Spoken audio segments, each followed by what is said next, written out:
Pemirsa, Anda kembali bersama kami dalam NTV Prime Dialog. Saya Doni De Kaiser. Presiden Prabowo Subianto memastikan tidak akan mengenakan tarif balasan atau retaliasi tarif resiprokal Presiden Trump sebesar 32% untuk Indonesia.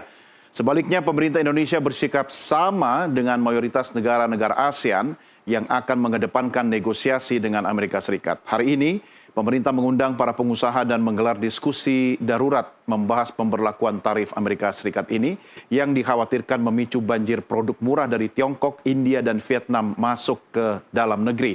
Kami ajak Anda untuk membahasnya. Sudah kami hadirkan melalui sambungan Zoom dua narasumber kita, yaitu analis kebijakan ekonomi dari Apindo, Ajib Hamdani, dan juga ekonom Indef, Andri Satrio Nugroho. Selamat malam Bapak-Bapak. Pak Ajib, selamat malam. Pak Andri, selamat malam. Selamat malam, Mas Andri. Selamat malam, Mas Andri. Siap. Terima kasih Pak Ajib, Pak Andri sudah bersama kami. Sebelum kita mulai diskusi, saya ajak Anda berdua dan juga pemirsa, mari kita simak dulu tayangan yang merupakan cuplikan pernyataan Presiden Prabowo Subianto berikut ini. Saudara-saudara mendengar, ya kan, seluruh dunia digoncang oleh banyak masalah, perang di mana-mana. Ya, perseteruan antara negara-negara besar. Yang terakhir perang dagang kita juga kena, ya kan? Tapi kita tenang, kita punya kekuatan, tapi kita juga nanti akan berunding. Kita akan berunding dengan semua negara. Kita akan juga buka perundingan sama Amerika. Kita akan menyampaikan kita ingin hubungan yang baik. Kita ingin hubungan yang adil. Kita ingin hubungan yang setara. Jadi kita tidak ada masalah. Resiprokal. Jadi apa yang mereka minta, kalau masuk akal, wajib juga kita hormati. Ya. Pemimpin-pemimpin Amerika memikirkan kepentingan rakyat Amerika. Kita memikirkan kepentingan rakyat kita. Tidak perlu ada rasa kecewa, tidak perlu ada rasa khawatir. Kita percaya dengan kekuatan kita sendiri. Kalaupun ada tantangan, ya kita hadapi dengan gagah, dengan tegar. Mungkin ada berapa saat, tapi kita yakin bahwa kita akan bangkit dengan tingkat yang baik. Kita mulai diskusi, saya ke Pak Ajib dulu. Pak Ajib, tarif Trump ini musibah atau berkah bagi Indonesia, khususnya bagi perekonomian kita, Pak? Ya, ini memang kebijakan ultranasionalis dari seorang Donald Trump yang ingin melindungi ekonomi dalam negeri Amerikanya sebenarnya, Mas Doni.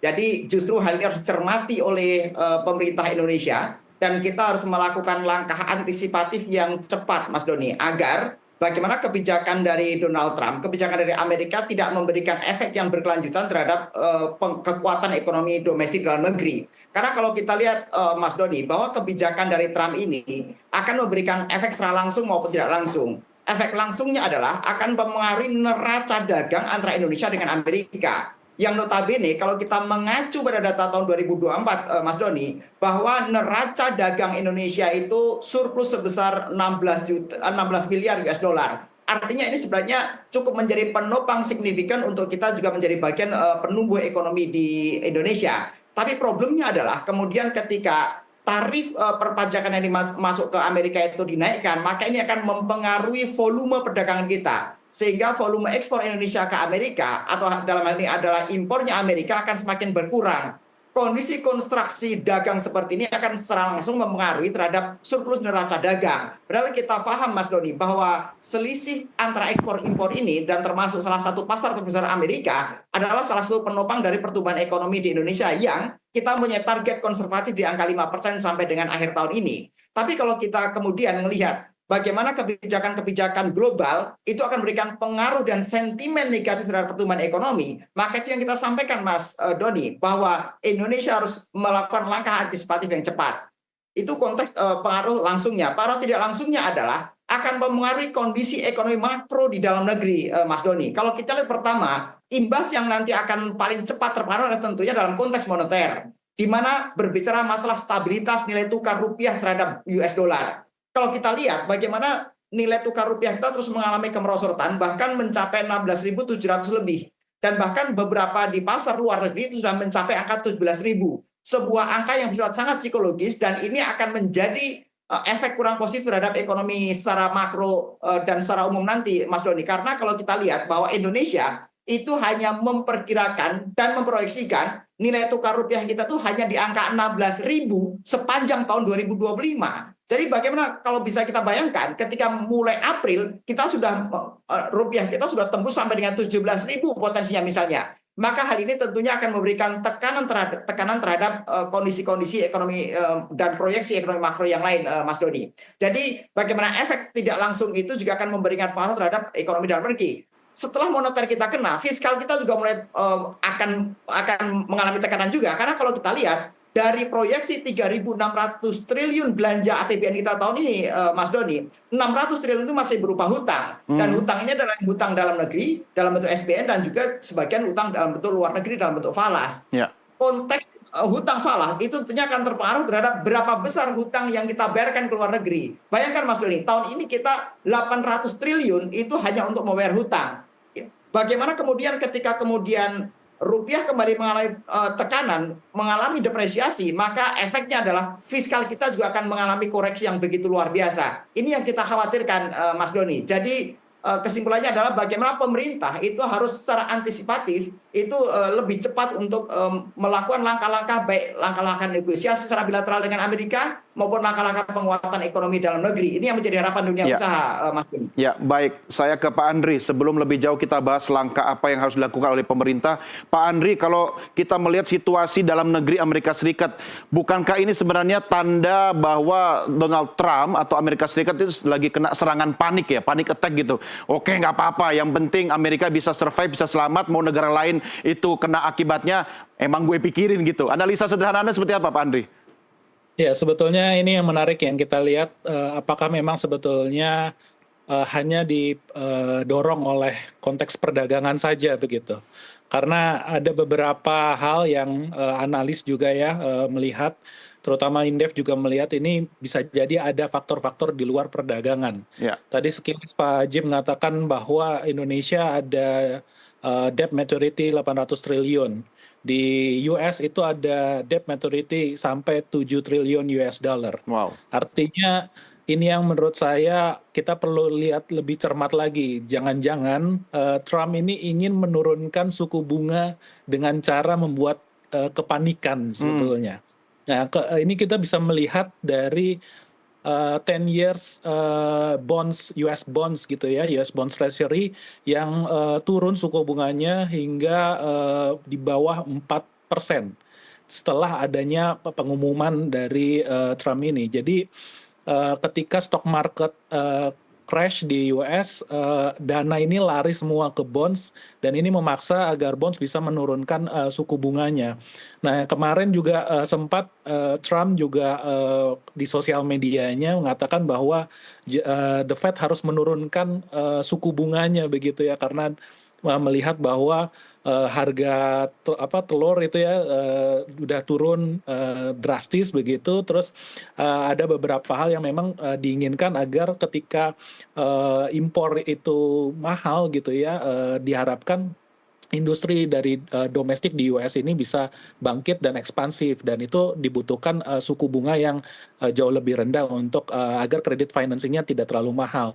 Nah, ini juga saya melihat bahwa jangan-jangan memang di pressure seperti itu gitu ya, dan the Fed untungnya sih the Fed itu tidak buy in terhadap itu, jadi the Fed tidak menurunkan suku bunganya. Ini menurut saya tarik-tarikan di sektor moneter juga di US terjadi begitu ya, selain di Indonesia. Nah, yang menurut saya menarik juga ya, ada beberapa negara yang juga tidak diberikan tarif resiprokal, atau mungkin kita bisa melihat bahwa seperti Singapura di wilayah ASEAN hanya mendapatkan 10% gitu ya, memang proksi dari US. Tapi Rusia itu juga tidak dikenakan, tidak masuk ke dalam list begitu.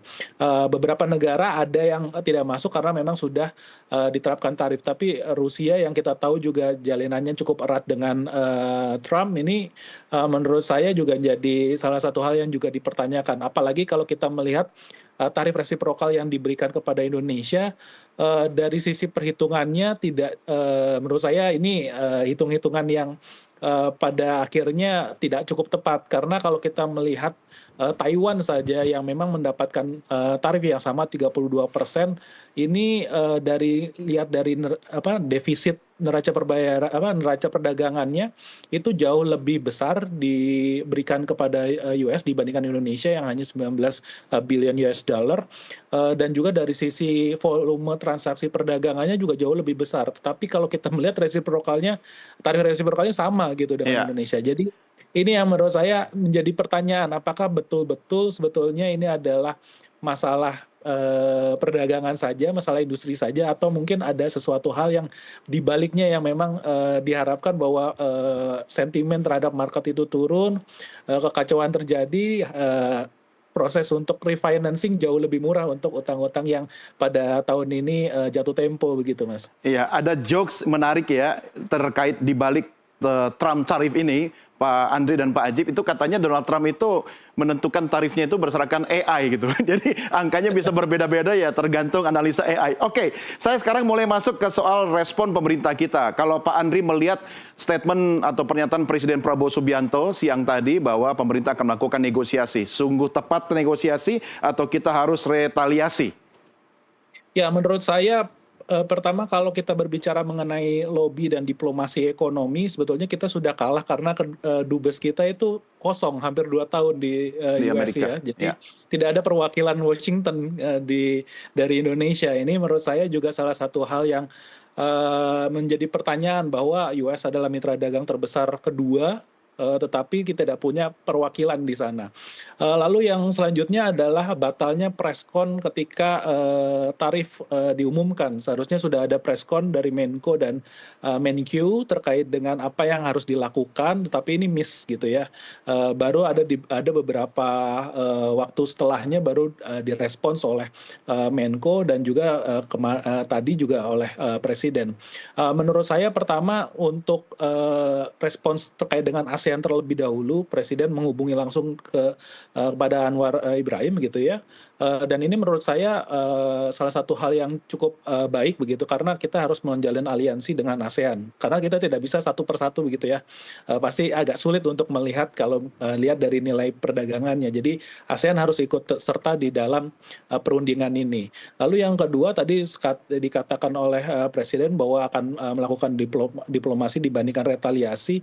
Nah, ini yang pertanyaan saya, diplomasi seperti apa yang akan didorong? Apakah Indonesia akan menawarkan, saya akan mengimpor lebih besar lagi begitu ya, akan ada diversions import dari negara lain ya, lalu disuplai akhirnya oleh US gitu. Bagaimana kita bisa misalnya ya LPG, kita punya propen dan buten. Propen dan buten bahan baku LPG ini 50% dari US. Apakah akan dinaikkan lagi? Mengambil dari jatah dari Timur Tengah. Nah, ini pertanyaan hal ini menurut saya juga patut kita tunggu. Strategi seperti apa sebetulnya yang akan didorong oleh Presiden? Ya, baik. Pak Ajib, bukankah sebenarnya Trump tarif ini sengaja dilemparkan Trump untuk membuka ruang negosiasi, termasuk dari Indonesia? Komentar Pak Ajib.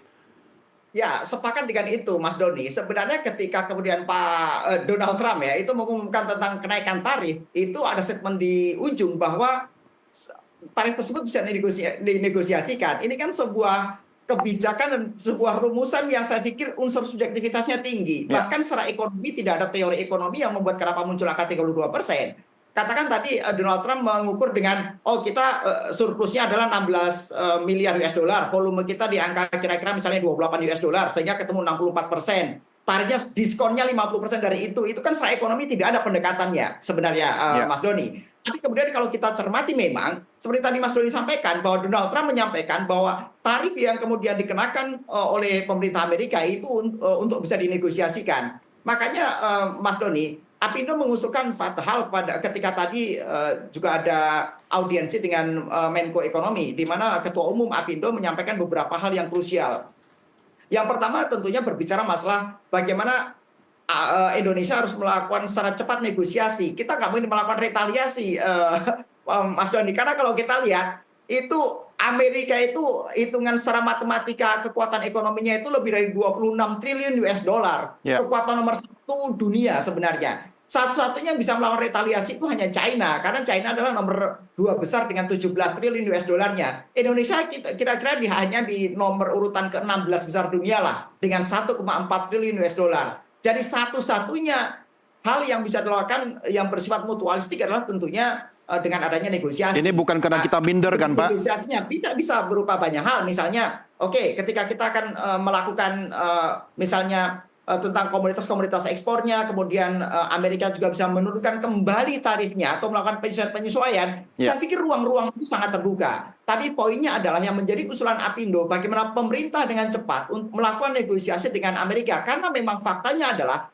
Amerika membuka ruang untuk negosiasi tersebut. Sehingga kembali ada penyesuaian tarif atas pajak yang dikenakan oleh Amerika. Kemudian yang kedua adalah memperkuat kerjasama bilateral dengan negara-negara lain sebenarnya, Mas Doni. Makanya kalau kita lihat, kemarin juga Pak Prabowo Subianto menyampaikan di pressconnya bahwa ada beberapa alternatif penguatan untuk ekonomi global ke depannya, termasuk misalnya kembali kemarin Pak Presiden menyampaikan tentang BRICS misalnya. Ini kan belum dieksplor dengan maksimal, bahwa sebenarnya BRICS ini kan berbicara masalah perjanjian dengan banyak negara. Tapi sebenarnya secara B2B, secara G2G antar satu negara dengan negara lain secara bilateral bisa dibangun itu kerjasama bisnis dan secara kerjasama ekonomi yang lebih optimal, Mas Doni. Jadi poin kedua adalah bagaimana Indonesia memperkuat kerjasama bilateral dengan negara-negara lain sebagai opsi untuk penguatan ekonomi global ke depannya. Kemudian yang ketiga adalah berbicara masalah diversifikasi ekspor impor, Mas Doni. Karena sebenarnya Indonesia ini kan mempunyai banyak komoditas-komoditas unggulan, tetapi memang belum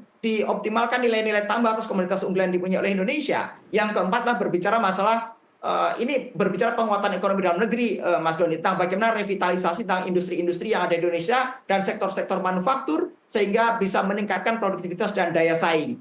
Saya pikir 4 hal ini ketika kemudian bisa diterjemahkan dengan baik oleh pemerintah, kemudian mendorong insentif-insentif baik fiskal maupun moneter, termasuk juga insentif kebijakan-kebijakan ekonomi yang lain, maka Indonesia dalam kondisi yang begitu challenging. Kenapa saya sampaikan challenging? Karena jangankan kita berbicara masalah tantangan global kebijakan Amerika ini, kita ini dalam menghadapi tantangan ekonomi dalam negeri aja sangat challenging, Mas Doni. Bahkan bagaimana kita dihadapkan pada tantangan nilai tukar rupiah yang terus melemah. Bahkan ketika sebelum ada tarif kebijakan ekspor dari Amerika tersebut misalnya. Hal-hal seperti ini yang perlu dicermati dengan baik. Artinya, ketika kita menghadapi kondisi ekonomi yang sangat challenging dengan target pertumbuhan ekonomi yang secara konservatif di 5%, kita memang bisa mencapai dengan beberapa catatan, Mas Doni. Nah, catatan-catatan inilah yang kemudian akan kita lihat apakah jajaran dari kementerian yang ada di kabinet itu bisa menerjemahkan gagasan cita-citanya Pak Prabowo. Karena kalau kita lihat, Mas Doni, bahwa ruang fiskal Indonesia yang begitu sempit dengan adanya dinamika yang begitu luar biasa, maka pemerintah itu hanya mempunyai ruang yang sangat sempit untuk bisa terus mendorong pertumbuhan ekonomi yang eskalatif. Apalagi kalau kita lihat narasi besar Pak Prabowo itu 4 tahun ke depan pertumbuhan ekonomi 8%. Mungkin Mas Andri bisa menyampaikan terlalu banyak if condition kalau kita ingin mencapai pertumbuhan ekonomi 8%. Tapi kita kembali ke angka pertumbuhan ekonomi yang konservatif 5%. Itu pun juga sangat menantang, apalagi dengan adanya kebijakan Amerika yang seperti ini, Mas Doni. Jadi pemerintah harus lebih responsif, dan saya pikir harus jajaran kabinetnya itu harus bisa menerjemahkan dengan baik gagasan besarnya cita-citanya Pak Presiden. Demikian, Mas Doni. Saya suka kata-katanya Pak Ajib, kata berat sulit diganti dengan menantang. Ini sebenarnya kan seperti kena tsunami nih Bapak-Bapak ya, Pak Andri, Pak Ajib, dengan ruang fiskal yang seperti kena asma, kemudian kita harus menjaga bagaimana konsumsi kita pasca Lebaran ini sampai akhir tahun, itu juga sebuah PR ya Bapak-Bapak, plus ada tarif dari Donald Trump. Saya akan mengajak Anda untuk, sebelum kita rehat, kita lihat dulu neraca perdagangan Indonesia dengan Amerika Serikat yang posisinya sampai saat ini, grafisnya seperti ini. Pemirsa, kita coba analisa, dan saya yakin ini juga pasti akan berpengaruh bagaimana negara kita memiliki posisi tawar yang mungkin, kalau saya tidak mengatakan minder ya Pak Ajib dengan Tiongkok, tapi tentu kita punya kelebihan-kelebihan lain yang nanti di segmen berikutnya Bapak-Bapak akan bisa sikapi atau diskusikan. Kalau kita lihat data perdagangan Indonesia dengan Amerika Serikat per tahun 2024, itu total perdagangan barang sebesar 38,3 miliar US dollar. Ekspor Amerika Serikat ke Indonesia itu 10,2 miliar US dollar. Sambil tolong diluruskan ya Pak Andri, Pak Ajib, kalau Anda memang memiliki data yang lebih mutakhir. Impor dari Indonesia ke Amerika Serikat itu 28,1 miliar US dollar.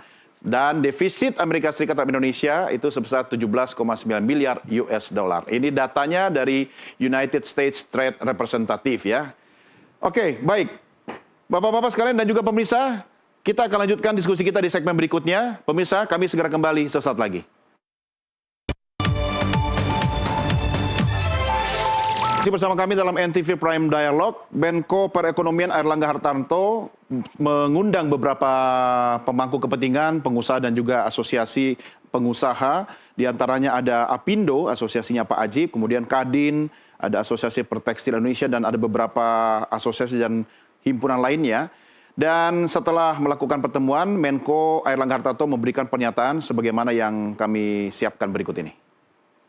Indonesia sendiri akan mendorong beberapa kesepakatan dan dengan beberapa negara ASEAN, Menteri Perdagangan atau Commerce, saya juga berkomunikasi selain dengan Malaysia juga dengan DPM Singapura, dengan Kamboja dan yang lain untuk mengkalibrasi sikap bersama ASEAN. Pemimpin atau Menteri Perdagangan akan bertemu tanggal 10, Pak Mendak mungkin akan hadir di sana, di mana ASEAN akan mengutamakan negosiasi. Jadi ASEAN tidak mengambil langkah retaliasi, tetapi Indonesia dan Malaysia akan mendorong yang namanya trade investment TIFA, karena kita TIFA sendiri secara bilateral ditandatangan di tahun 96 dan banyak isunya sudah tidak relevan lagi, sehingga kita akan mendorong berbagai kebijakan itu masuk dalam TIFA. Kita lanjutkan diskusi kita. Saya tengah berbincang dengan analis kebijakan ekonomi Apindo, Ajib Hamdani, dan juga ekonom Indef, Andri Satrio Nugroho.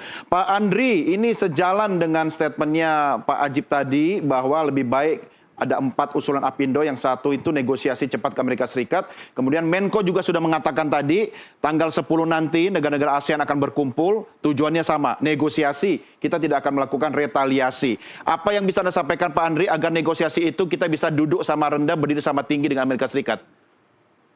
Ya, menurut saya tentu harus di breakdown terlebih dahulu begitu ya, kekuatan Indonesia di mana, kekuatan US di mana begitu. Karena kita tahu tadi sudah disampaikan juga oleh Pak Ajib bahwa untuk defisit perdagangan saja kita hanya di posisi 15 besar gitu ya. Artinya itu tidak terlalu matters sebetulnya terhadap US, dan menurut saya hal ini yang menurut saya perlu didorong gitu. Dan kita tahu juga US banyak mengekspor produk-produknya ke Indonesia, dan dalam hal ini kita juga banyak mengimpor produk-produk yang sifatnya strategis. Salah satunya misalnya soybean ya, kedelai.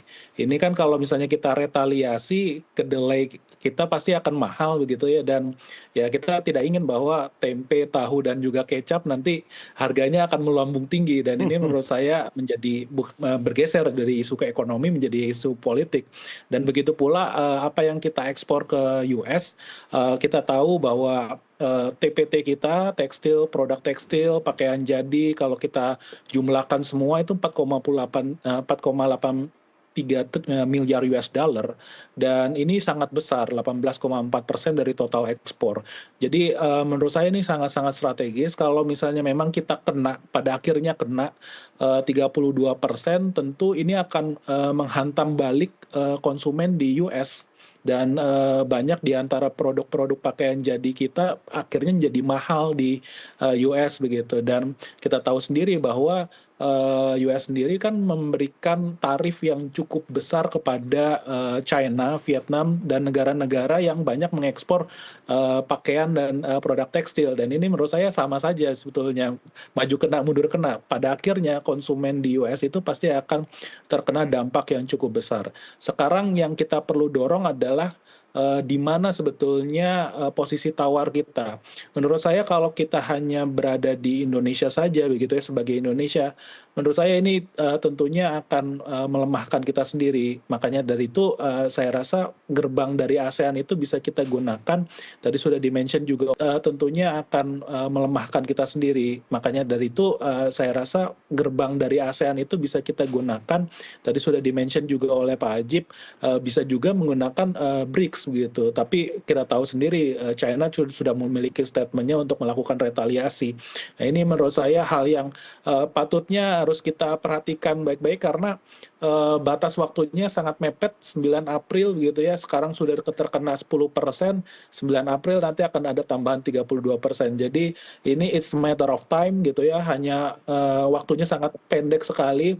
Tentunya harus dilakukan negosiasi sangat cepat gitu. Artinya kalau kita nego sendiri tentu akan berbeda posisi tawar kita ketika kita bareng-bareng negara ASEAN ya, Pak Andri ya. Artinya kan Betul. sekarang Malaysia kan lagi memegang keketuaan ASEAN gitu.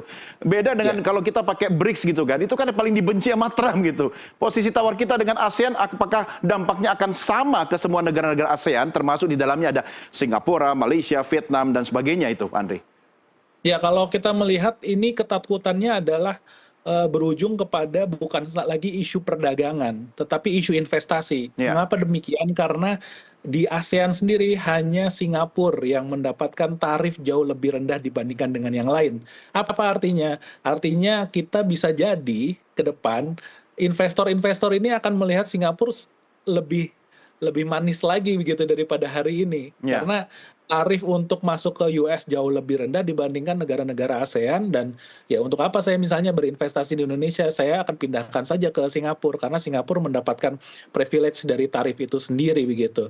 Nah, ini yang tidak diinginkan oleh negara-negara lain ya, tidak hanya Indonesia, negara ASEAN lain yang bahkan kita tahu sendiri Vietnam bagaimana motor industrinya sedang bangkit sekarang mendapatkan treatment yang jauh lebih besar daripada Indonesia dan ini yang menurut saya pada akhirnya harus menggunakan gerbang ASEAN, tapi tentu saja akan ada tawar-menawar. Bagaimana hubungan ASEAN dengan China misalnya.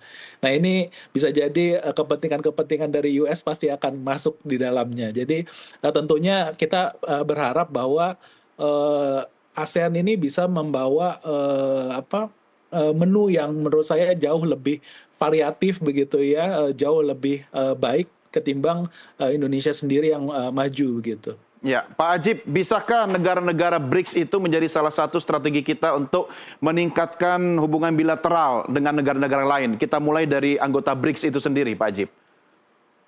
Sebenarnya sangat bisa, Mas Doni. Karena kalau kita lihat bahwa sebenarnya pangsa pasar Amerika itu hanya sekitar kisaran di 17% secara global, secara dunia ya. Artinya sebenarnya masih banyak ruang-ruang pasar lain yang perlu kita bangun secara optimal. Dan bahkan ini juga yang disebutkan oleh Pak Prabowo kemarin oleh Pak Presiden, bahwa salah satu langkah antisipatif Presiden terhadap kebijakan Amerika salah satunya adalah akan mengoptimalkan BRICS. Ini statement beliau juga itu. Artinya memang ini menjadi salah satu langkah-langkah untuk orientasi jangka menengah maupun jangka panjang ke depan agar Indonesia bisa lebih membangun kerjasama secara bilateral dengan negara-negara yang ada di BRICS, termasuk juga China, India, dan Rusia. Sebagai kekuatan 3 sampai 5 ekonomi besar dunia juga ada di sana, Mas Doni. Dan kalau kita lihat Mas Doni, sebenarnya negosiasi yang kemudian kita bangun antara Indonesia dengan Amerika bukan sekedar terbatas dengan tarifnya, tapi termasuk misalnya dengan jenis-jenis komoditasnya misalnya. Opsinya adalah misalnya oke, untuk beberapa komoditas kita akan geser, akan shifting, kita akan mengambil dari Amerika, misalnya untuk BBM misalnya. Kemudian komoditas-komoditas tadi Mas Andri juga menyampaikan untuk kedelai misalnya. Karena kedelai di Indonesia itu masih sekitar kurang 3 juta ton per tahun. Itu kebutuhan yang memang kita masih defisit. Dan kita bisa ambil sebagian besar kemudian dari Amerika. Termasuk misalnya sektor-sektor komoditas yang menjadi komoditas unggulannya Amerika yang HPP-nya rendah di sana. Dan produktivitas digital rendah misalnya termasuk kapas misalnya. Ya. Nah, jadi kondisi-kondisi seperti ini yang kemudian secara komprehensif harus menjadi bagian dari negosiasi antara Indonesia dengan Amerika. Tidak sebatas dengan tarifnya, tapi termasuk komoditas-komoditasnya.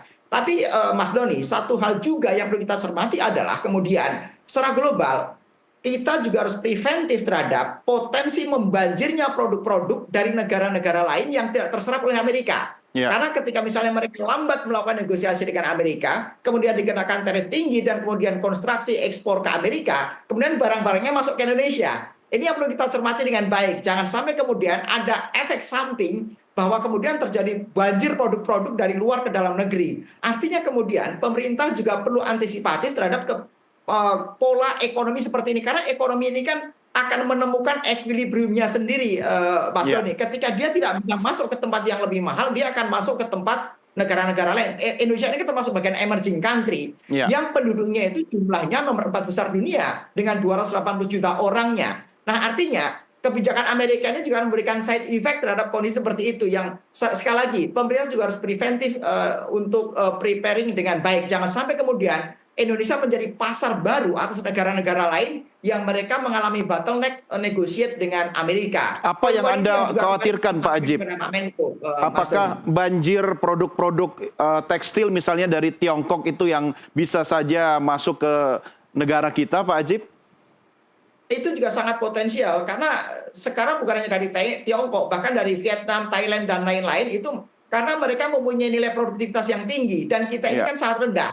Makanya menjadi satu bagian tidak terpisahkan yang menjadi usulan Apindo terhadap Kemenko, Mas Doni, adalah bagaimana meningkatkan daya saing produk dalam negeri. Karena kita tidak hanya bisa berbicara parsial untuk selesai dengan kebijakan Amerika, ini kan hanya bersifat sporadik, ini hanya bersifat sementara saja. Tapi penyelesaian ekonomi jangka panjangnya adalah bagaimana Indonesia bisa meningkatkan produktivitasnya, Indonesia bisa meningkatkan daya saing atas komoditas-komoditas yang memang dibutuhkan.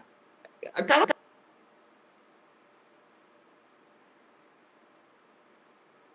Saya kehilangan suaranya Pak Ajib.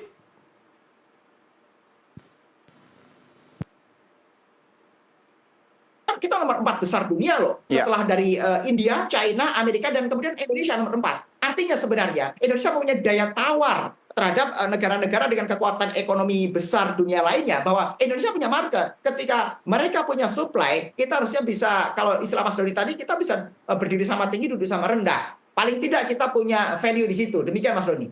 Baik, menarik sekali. Saya kembali ke Pak Andri. Pak Andri, kalau kita harus memperluas mitra dagang dengan negara-negara lain, apakah ada negara-negara utama yang menjadi prioritas dalam waktu yang cepat dan singkat ini untuk kita membuka mitra dagang baru atau mungkin meningkatkan neraca perdagangan dengan negara-negara lain itu? Ya, kalau kita melihat dengan batas waktu sampai 9 April dan amit-amitnya begitu ya, Mas. Jadi kita tidak deal dengan tarif yang diberikan oleh Trump ini dan tetap mendapatkan 32%. Negara tetangga Singapura menurut saya ini akan menjadi gerbang menuju US gitu. Jadi kemungkinan besar ekspor akan melalui melalui Singapura, lalu dari Singapura akan dimaklun begitu ya, misalnya dilabelkan gitu, Iya. bisa seperti itu, lalu diekspor ke US. Tetapi kalau misalnya memang akan ada perubahan dari segi tarif, saya rasa diversifikasi ekspor adalah salah satu cara untuk menurunkan risiko proteksi dari negara-negara seperti ini. Jadi menurut saya karena US sendiri memiliki daya beli yang cukup besar, tentunya negara maju yang harusnya kita sasar begitu ya. Ada beberapa negara Eropa yang juga bisa kita dorong agar ekspor kita ke sana, dan juga negara-negara emerging di wilayah Afrika dan juga Amerika Selatan. Tentunya menurut saya ini akan bergantung kepada produk yang akan ditawarkan sendiri.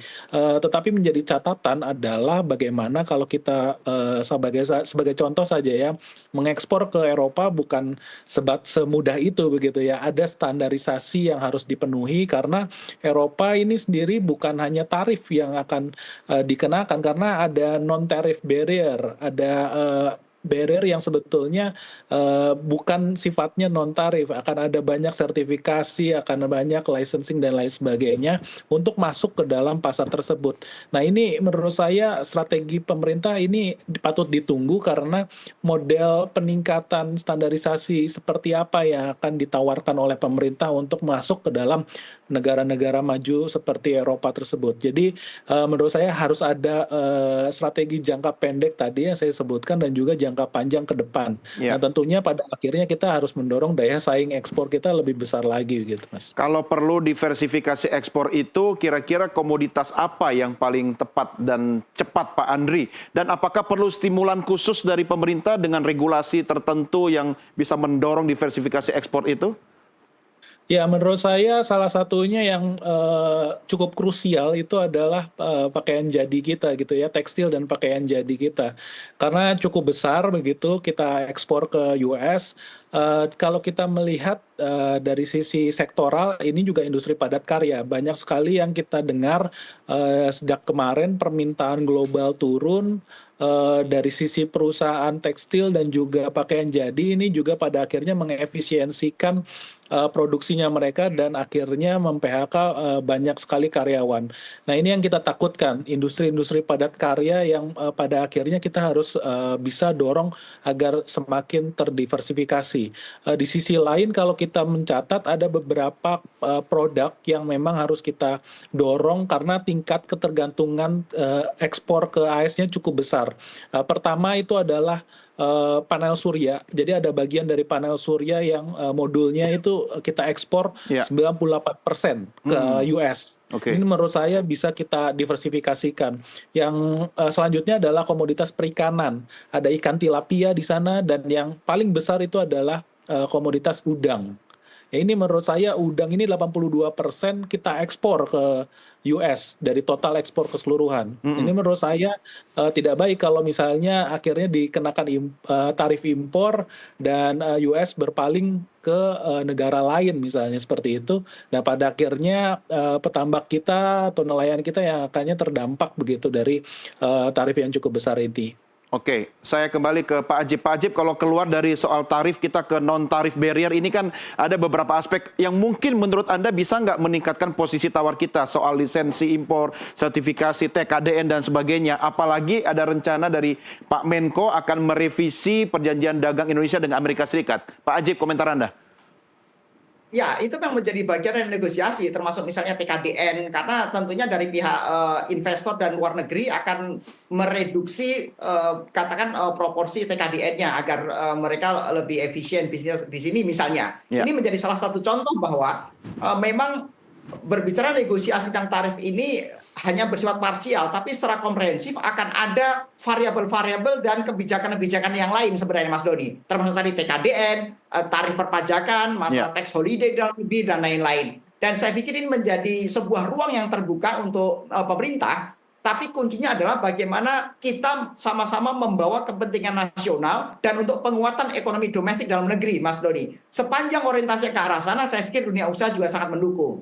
Dan izin Mas Doni, tadi saya mencermati dari paparan Mas Andri tentang bagaimana masalah diversifikasi ekspor gitu ya. Ya. Saya sangat sepakat dengan hal itu. Tapi berbicara diversifikasi ekspor memang tidak bisa serta-merta dan dalam orientasi jangka pendek. Ya. Karena berbicara peningkatan nilai tambah dan berbicara masalah standarisasi, di Indonesia ini kan sangat lemah dalam hal tersebut. Sehingga barang-barang kita kurang bisa masuk ke luar negeri. Tapi kalau konteksnya adalah kita berbicara peningkatan nilai tambah, tentunya kami sangat sepakat dengan itu.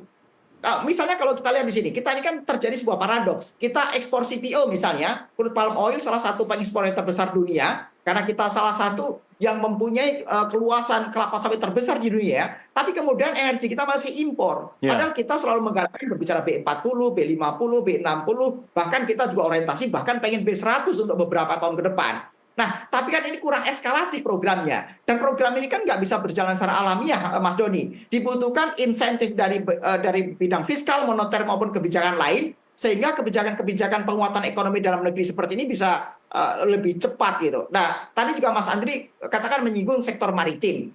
Saya sepakat Mas Andri. Kita bisa bayangkan Mas Doni, sektor maritim kita begitu berlimpah potensinya, tapi hanya menopang sekitar 5% dari PDB Indonesia. Jadi kalau PDB kita di angka katakan 22.000 triliun misalnya, hanya sekitar 5% doang yang ditopang oleh sektor maritim. Ya. Karena kalau kita ekspor itu masih berupa raw kok. Coba kita cek. Ekspor misalnya ikan tuna misalnya, rata-rata masih dalam bentuk raw gitu.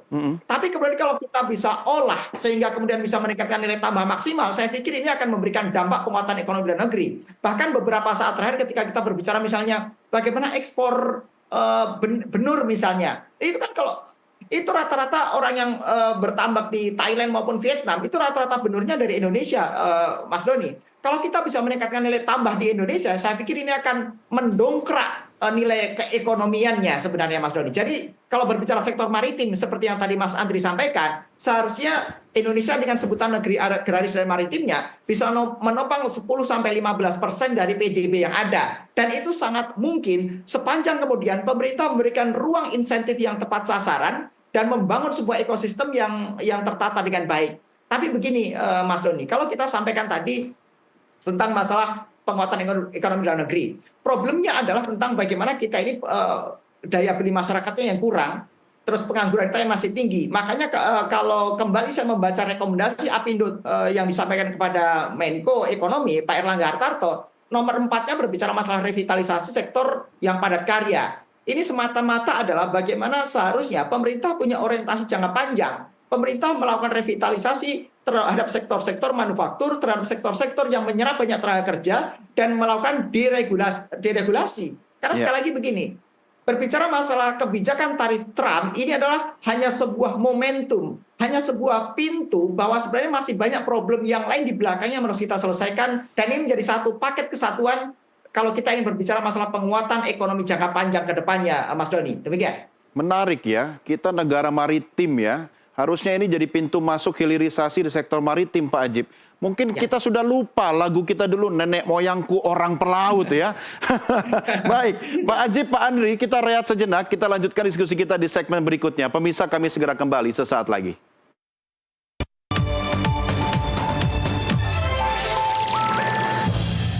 Saudara mendengar, ya kan, seluruh dunia digoncang oleh banyak masalah. Perang di mana-mana, ya perseteruan antara negara-negara besar. Yang terakhir perang dagang kita juga kena, ya kan? Tapi kita tenang, kita punya kekuatan, tapi kita juga nanti akan berunding. Kita akan berunding dengan semua negara. Kita akan juga buka perundingan sama Amerika. Kita akan menyampaikan kita ingin hubungan yang baik. Kita ingin hubungan yang adil. Kita ingin hubungan yang setara. Jadi kita tidak ada masalah. Resiprokal. Jadi apa yang mereka minta, kalau masuk akal, wajib juga kita hormati, ya. Pemimpin-pemimpin Amerika memikirkan kepentingan rakyat Amerika. Kita memikirkan kepentingan rakyat kita. Tidak perlu ada rasa kecewa, tidak perlu ada rasa khawatir. Kita percaya dengan kekuatan kita sendiri. Kalaupun ada tantangan, ya kita hadapi dengan gagah, dengan tegar. Mungkin ada berapa saat, tapi kita yakin bahwa kita akan bangkit dengan tingkat yang baik. Lalu seperti apa langkah strategis pemerintah menghadapi perang tarif ini? Kantor Komunikasi Presiden mengeluarkan statement atau data langkah-langkah yang bisa dilakukan sebagai berikut. Kebijakan stabilitas ekonomi sebagaimana yang bisa Anda baca di layar Anda pemirsa, diantaranya perluasan mitra dagang, kemudian perjanjian dagang multilateral, diantaranya juga kalau kita bicara tentang BRICS ya, memperkuat posisi Indonesia dalam perdagangan internasional. Selain itu ada langkah lain yang juga menjadi kebijakan stabilitas ekonomi, yaitu perjanjian dagang bilateral dengan sejumlah negara. Korea, Jepang, Australia, Pakistan, Uni Emirat Arab, Iran, Chile, dan juga berbagai negara lainnya. Selanjutnya adalah percepatan hilirisasi sumber daya alam. Diskusi saya dengan Pak Ajib tadi memantik ide untuk hilirisasi sektor maritim. Ini menarik ya untuk kita diskusikan juga nanti. Kesuksesan komoditas nikel termasuk peluncuran Badan Pengelola Investasi Danantara. Mudah-mudahan ini bisa mempercepat hilirisasi sumber daya alam. Langkah berikutnya yaitu dengan melakukan penguatan konsumsi dalam negeri. Ada beberapa program, diantaranya program makan bergizi gratis yang sampai hari ini sudah dijalankan pemerintah, termasuk upaya pemerintah mendirikan koperasi Desa Merah Putih. Targetnya ada 80.000 koperasi Desa Merah Putih.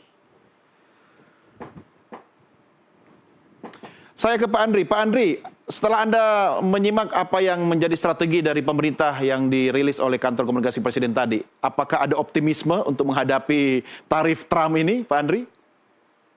Ya, saya rasa perlu ada pendetailan begitu ya dari apa yang tadi disampaikan oleh pemerintah. Dan juga ada beberapa hal yang menjadi pertanyaan begitu ya. Seolah-olah obatnya adalah makan bergizi gratis.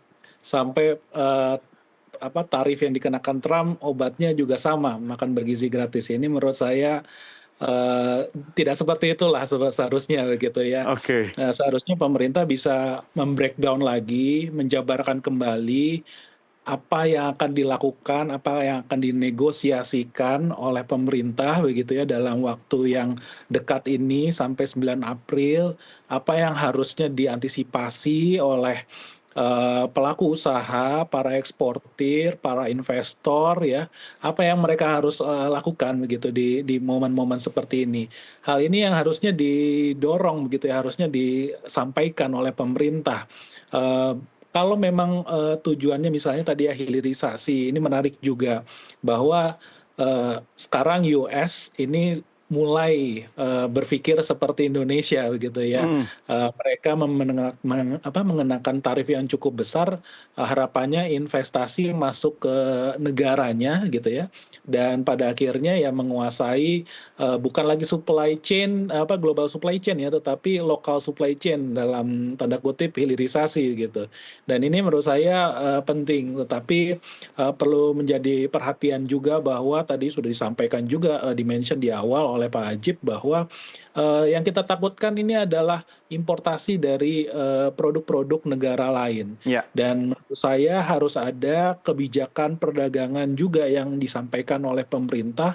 Bagaimana kita bisa mengatasi hal tersebut gitu. Di sisi lain kita melakukan hilirisasi, tapi importasi dari produk-produk hilir ini masuk begitu saja begitu ya. Perlu Tidak proteksi ada, khusus nggak Pak untuk ya melindungi betul. produk dalam negeri? Menurut saya perlu ada proteksi khusus ya. Pertama ya kita paling utama ya kita lihatlah neraca komoditas apa yang ada di dalam negeri yang sudah bisa diproduksi oleh teman-teman industri domestik yang menurut saya ini jangan sampai dibanjiri begitu saja gitu ya. Padahal industri domestik dalam hal ini sedang merintis meningkatkan daya saing mereka, tapi tiba-tiba didorong begitu saja importasi yang cukup besar yang dalam tanda kutip kita saat ini kan sebetulnya sudah menghadapi apa yang disebut sebagai dampak overcapacity, overproductions dari China, Ya. terutama di sektor tekstil. Nah ini menurut saya trigger tambahan baru nih tarif Trump ini, bagaimana nanti China dan juga negara-negara lain pasti akan dalam tanda kutip membuang produk-produk mereka, tidak apa-apa margin keuntungannya kecil, yang Ya. penting produk bisa keluar dari negaranya masing-masing, karena itu pasti akan meningkatkan biaya mereka kalau di hold begitu lama gitu ya, di keep begitu lama. Dan Iya. menurut saya ini yang harusnya disampaikan oleh pemerintah sedetail-detailnya sehingga tadi kita harapkan ya kondisi pasar cukup confidence dengan apa yang akan dilakukan pemerintah. Jika tidak ya kita bisa melihat hari ini bagaimana stock market Indonesia khususnya crash begitu saja ya, jatuh begitu saja karena masih belum ditawarkan rasa kepercayaan bahwa pemerintah bisa mengarungi tarif Trump yang terbaru ini gitu. Ya, makanya Tiongkok bisa confident melakukan retaliasi ya. Nanti kita dampaknya bisa kena juga. Oke, saya kembali ke Pak Ajib. Pak Ajib, langkah konkret yang bisa dilakukan oleh pemerintah dengan semua pemangku kepentingan di dalamnya, termasuk pengusaha, Apindo juga di dalamnya, atau para pelaku ekonomi tanah air kita. Karena kan kita bergerak dengan waktu yang sangat cepat ini. Kalau kita harus membuka mitra dagang baru, tentu perlu waktu. Kemudian diversifikasi komoditas dan sebagainya. Apa yang bisa lakukan agar kita bisa tetap bernafas di tengah kondisi ruang fiskal kita yang sangat ngos-ngosan ini, Pak Ajib? Mas Doni, kalau boleh kita mengkritisi dari jawaban Pak Presiden tadi, Mas Doni. Pertama, bagaimana meningkatkan jumlah mitra dagang, itu kita sangat sepakat. Karena memang itu kita butuhkan untuk membuka pasar baru. Yang kedua, penguatan ekonomi dalam negeri, termasuk hilirisasi, itu sangat sepakat. Tapi poin ketiga ini, poin yang menarik dan perlu kita kritisi secara konstruktif, Mas Doni. Yaitu bagaimana penguatan konsumsi dalam negeri.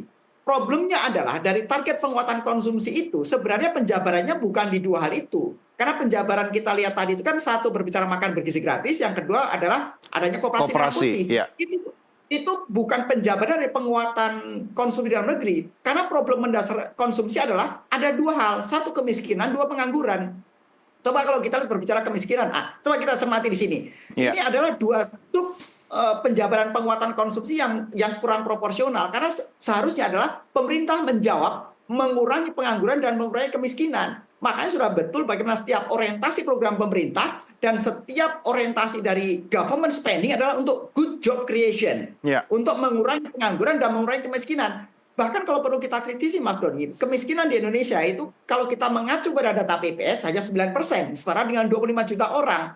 Problemnya kemudian ketika kita sandingkan dengan data dari Kementerian Keuangan, jumlah orang miskin kita diakui oleh Menteri Keuangan itu jumlahnya adalah 96 juta orang. Di mana itu adalah angka dari orang yang mendapatkan subsidi untuk BPJS Kesehatan misalnya. Itu jumlahnya penerima PBI atau penerima bantuan iuran definisi adalah orang miskin. Dan orang miskin diakui oleh Menteri Keuangan itu jumlahnya 96 juta orang. Artinya Mas Doni, kalau kita ingin sepakat dengan program Pak Prabowo tentang penguatan konsumsi dalam negeri, jawabannya bukan sekedar makan bergizi gratis ataupun koperasi merah putih misalnya. Ya. Itu hanya sebuah trickle down effect. Tapi penjabaran dari penguatan konsumsi adalah untuk bagaimana pemerintah bisa good job creation, meningkatkan UMKM termasuk bagian dari situ. Yang kedua adalah mengurangi kemiskinan. Itu yang menjadi program kita, Mas Doni. Ya, memang yang harus menjawab itu adalah Presiden Prabowo sendiri atau dari kantor komunikasi Presiden. Tapi Pak Ajib, saya sih berprasangka baik. Mungkin dengan makanan bergizi gratis, alokasi yang beli makan itu bisa disimpan untuk belanja, untuk konsumsi ya. Mudah-mudahan seperti itu. Baik, Pak Ajib, terima kasih sudah bergabung bersama kami dalam diskusi malam ini. Juga Pak Andri, terima kasih Pak Andri, Pak Ajib, Bapak-Bapak. Sampai ketemu lagi di kesempatan yang lain. Selamat malam. Baik, pemirsa, demikian diskusi saya dengan analis kebijakan ekonomi Apindo, Ajib Hamdani, dan juga ekonom Indef, Andri Satrio. Sekaligus mengakhiri jumpa kita dalam program NTV Prime pada edisi hari ini. Atas nama rekan-rekan redaksi dan kerabat kerja yang bertugas, saya Doni De Keizer, berterima kasih atas kebersamaan kita. Sampai jumpa. Merdeka!